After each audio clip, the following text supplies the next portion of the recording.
사랑하는 성도 여러분, 오늘 우리는 믿음의 여정 가운데서 마주할 수 있는 가장 심오하고도 위험한 질문 하나를 마주하려 합니다. 위대한 헌신으로 시작했던 영웅의 심장이 어떻게 차갑게 식어갈 수 있을까요? 불꽃 같았던 개혁가는 어째서 다음 세대를 파괴하는 씨앗을 심게 되었을까요? 이 이야기가 여러분의 마음에 울림을 준다면 잠시 시간을 내어 이 말씀을 필요로 할지 모를 소중한 이들과 함께 나누어 주십시오.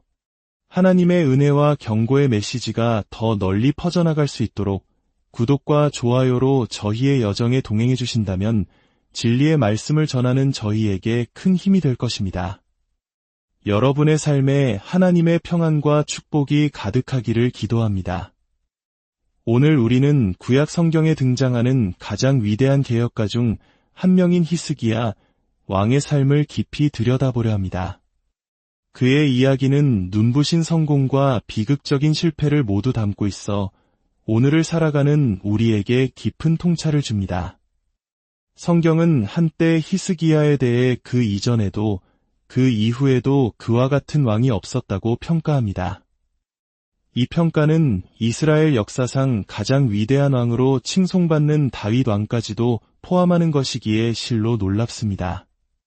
다윗과 솔로몬 시대는 이스라엘의 축복과 번영, 그리고 하나님의 임재가 최고조에 달했던 황금기였습니다. 그런데 무엇이 히스기야를 그토록 특별하게 만들었을까요? 다윗은 사울 왕으로부터 영적으로 쇠약해진 나라를 물려받아 진정한 예배를 회복시킨 인물입니다.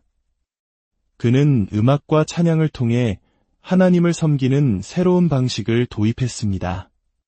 하지만 히스기야가 왕이 되었을 때 유다 왕국은 단순히 영적으로 침체된 수준이 아니었습니다.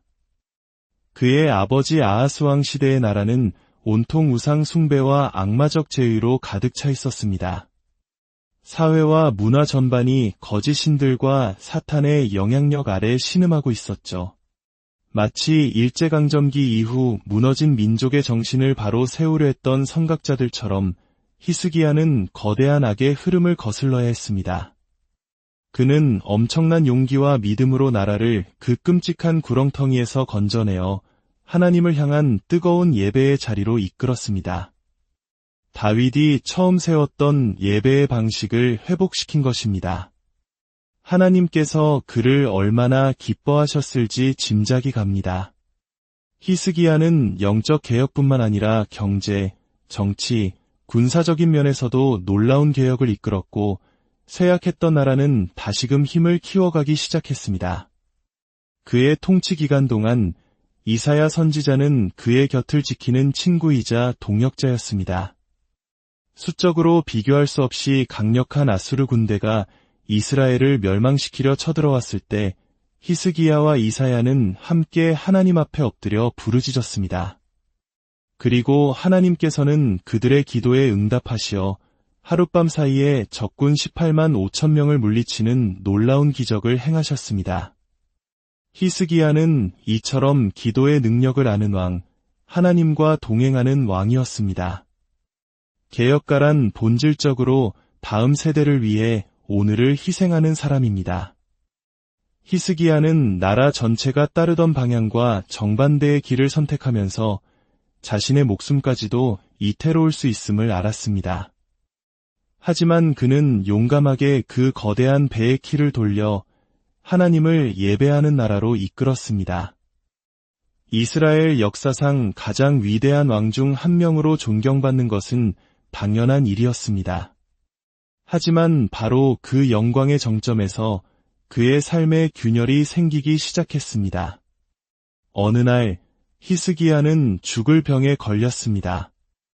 이사야 선지자가 왕궁의 침실로 찾아와 하나님의 말씀을 전했습니다. 왕의 집을 정리하십시오. 왕은 죽고 살지 못할 것입니다. 얼마나 절망적인 선고입니까? 그러나 히스기야는 절망 속에서 좌절하지 않았습니다. 그는 얼굴을 벽으로 향하고 하나님께 눈물로 기도했습니다. 자신의 온전했던 삶을 기억해달라고 간절히 매달렸습니다. 이사야 선지자가 궁전뜰을 채 벗어나기도 전에 하나님의 새로운 말씀이 임했습니다. 돌아가서 그에게 전하라. 내가 그의 기도를 들었고 그의 눈물을 보았노라. 내가 그의 생명을 15년 더 연장해 주겠다. 히스기야는 기도의 사람이었고 하나님은 그의 기도에 응답하시는 분이셨습니다. 이 얼마나 놀라운 은혜입니까? 하지만 바로 이 기적적인 치유와 생명 연장의 사건 이후 그의 삶에 미묘하지만 치명적인 변화가 찾아왔습니다. 역대하 32장에는 이 시기에 대해 이렇게 기록되어 있습니다. 하나님이 히스기야를 떠나시고 그의 심중에 있는 것을 다 알고자 하사 시험하셨더라. 하나님께서 우리를 영원히 버리시거나 떠나시는 분은 결코 아닙니다. 하지만 때로는 우리의 믿음이 감정이나 상황이 아닌 오직 진실한 순종 위에 굳건히 서 있는지를 시험하시기 위해 그분의 임재에 대한 감각을 거두어 가실 때가 있습니다. 이것은 벌이 아니라 우리를 더 깊은 믿음의 사람으로 세우시기 위한 연단의 과정입니다. 수많은 사람들이 하나님의 기름 부으심과 임재를 강하게 느낄 때에는 담대하게 위험을 감수하고 희생적인 삶을 살아갑니다. 그러나 아무것도 느껴지지 않을 때 그들의 믿음과 희생의 수준은 급격히 떨어집니다. 하나님께서는 영적인 감흥이 넘칠 때나 아무것도 느껴지지 않는 메마른 광야를 걸을 때나 동일하게 순종할 수 있는 신실한 사람들을 찾고 계십니다. 변함없이 동일한 재물, 동일한 희생, 동일한 열정을 바칠 수 있는 사람을 찾으시는 것입니다. 하나님은 그분의 무거운 임재를 감당할 수 있는 한 세대를 일으키길 원하십니다. 그분의 능력을 개인적인 이익이나 명예를 위해 남용하지 않을 신실한 사람들의 세대를 말입니다. 히스기야는 이 시험의 시간에 넘어지고 말았습니다. 그의 명성은 주변 나라에 널리 퍼졌고 바벨론의 사절단을 포함한 많은 이들이 예물과 선물을 가지고 그를 찾아왔습니다. 성경은 그가 모든 나라의 눈앞에서 심히 존귀하게 되었다고 기록합니다. 하나님께서 주신 승진과 높아짐은 그 자체로 악한 것이 아닙니다. 베드로전서 5장은 하나님의 능하신 손 아래에서 겸손하라 때가 되면 너희를 높이시리라고 말씀합니다. 하나님이 주시는 높아짐에는 슬픔이 따르지 않지만 스스로 높아지려는 교만에는 반드시 고통이 따릅니다. 히스기야는 자신을 찾아온 바벨론 사절단에게 자신의 모든 것을 보여주었습니다. 군사력, 무기고, 보물창고, 왕궁의 모든 소유를 남김없이 자랑했습니다. 아마도 그는 자신이 이룬 부와 힘을 과시하며 주변국의 환심을 사려 했을 것입니다. 이는 깊은 불안감에서 비롯된 어리석은 행동이었습니다. 이사야가 그에게 와서 물었습니다. 그들에게 무엇을 보여주었나이까? 히스기야는 자랑스럽게 대답했습니다. 내 모든 것을 보여주었나이다. 이사야의 대답은 차가웠습니다. 슬픈 일이 될 것입니다. 당신이 보여준 그 모든 것을 바벨론이 와서 가져갈 것이며 당신의 아들들까지도 포로로 잡혀가 이방왕의 궁전에서 환관이 될 것입니다. 여기서 우리는 히스기야의 타락의 깊이를 보여주는 소름 끼치는 그의 반응을 마주하게 됩니다. 그는 이렇게 대답합니다. 당신이 전한 하나님의 말씀이 선합니다. 적어도 내가 사는 날 동안에는 평화와 안정이 있을 것이니 그것으로 좋지 않겠습니까? 상상이 되십니까? 자신의 아들들이 끔찍한 운명을 맞이할 것이라는 예언 앞에서 그의 유일한 관심은 자신의 시대의 평안이었습니다. 다음 세대를 위해 목숨을 걸었던 위대한 개혁가는 어디로 사라졌습니까? 그는 이제 자신의 안위만을 생각하는 이기적인 사람이 되어버렸습니다. 어떻게 한 사람이 이토록 극적으로 추락할 수 있었을까요? 성경은 그 핵심적인 이유를 한 구절로 명확히 지적합니다. 역대하 32장 25절입니다. 히스기야가 그 받은 은혜를 보답하지 아니하므로 그의 마음이 교만하였더라. 그는 받은 은혜에 합당하게 보답하지 않았습니다. 누군가 당신에게 점심을 사준다면 고맙습니다. 라고 말할 것입니다. 하지만 누군가 당신에게 자동차를 선물한다면 그 감사의 수준은 완전히 다를 것입니다. 어쩌면 춤이라도 출지 모릅니다. 우리의 반응은 우리가 받은 것의 가치에 비례해야 합니다.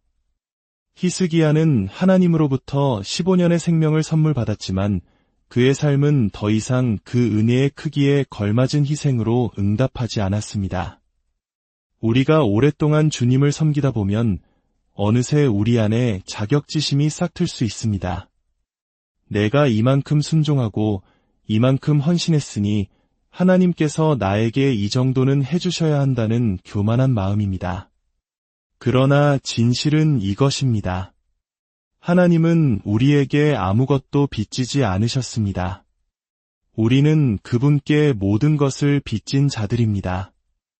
앞으로 내 삶에 단 한 번의 기적이 더 일어나지 않는다 해도, 단 하루도 성령의 기름 부으심을 느끼지 못한다 해도 우리는 여전히 그분의 영광을 위해 절대적으로 희생적인 삶을 살아야 할 의무가 있습니다. 그것이 우리가 받은 구원의 은혜에 대한 마땅한 반응이기 때문입니다. 히스기야는 이 희생의 최전선에서 물러났습니다. 그는 개혁가의 삶을 버리고 안일함에 빠진 종교인의 삶을 선택했습니다. 그리고 그 결과는 끔찍했습니다. 그가 병에서 치유된 후 얻은 아들이 바로 므낫세입니다. 므낫세는 히스기야가 안일함에 빠져있던 환경 속에서 자라났고 이스라엘 역사상 가장 사악하고 부패한 왕이 되었습니다. 위대한 개혁가가 끔찍한 타락을 낳은 것입니다. 잠언은 이렇게 경고합니다. 자기의 일을 게을리하는 자는 패가하게 하는 자의 형제니라. 열정적인 신앙인, 안일한 신앙인, 그리고 복음의 반대자가 있다면 서로 가장 닮은 두 부류는 열정적인 사람과 안일한 사람이 아니라 안일한 사람과 복음의 반대자입니다. 안일함은 파괴의 시작이기 때문입니다. 어제의 희생이 오늘의 편안함이 될 때 우리는 교만해집니다. 처음 주님 앞에 두 손을 드는 것이 얼마나 어색하고 큰 결단이었는지 기억하십니까? 그러나 이제는 너무나 자연스러운 일이 되었습니다. 그것은 우리가 이상해져야 한다는 의미가 아닙니다. 다만 우리는 계속해서 하나님께서 말씀하시는 것이라면 무엇이든 할 수 있는 살아있는 믿음의 최전선에 머물러야 한다는 것을 의미합니다. 히스기야가 위대한 개혁가에서 그저 실패한 왕들의 명단에 이름을 올린 인물로 전락한 이유는 하나님께서 그에게 엄청난 축복을 주셨을 때 그가 그에 상응하는 엄청난 희생으로 응답하지 않았기 때문입니다. 희생은 편안함을 넘어서는 한 걸음입니다. 희생은 우리가 살아있다는 증거이며 다음 세대를 생각하고 있다는 증거입니다. 희생은 우리가 이 땅에서 단지 자기 만족을 위해 사는 것이 아니라 영원한 것을 위해 투자하고 있음을 보여주는 것입니다. 아버지 하나님, 오늘 히스기야의 삶을 통해 저희 자신을 돌아보게 하시니 감사합니다. 저희의 마음이 안일함에 빠져 굳어지지 않도록 지켜주시옵소서. 어제의 은혜를 당연하게 여기는 교만에서 저희를 건져 주시옵소서. 저희의 마음을 새롭게 하시고 처음 주님을 만났을 때의 그 뜨거운 열정과 순수한 사랑을 회복시켜 주시옵소서. 감정이 아닌 믿음으로, 편안함이 아닌 희생으로 나 자신을 위해서가 아닌 다음 세대와 하나님의 나라를 위해 살아가는 저희 모두가 되게 하여 주시옵소서. 이 말씀을 듣는 모든 분들의 삶과 가정 위에 주 예수 그리스도의 은혜와 평강이 넘치기를 간절히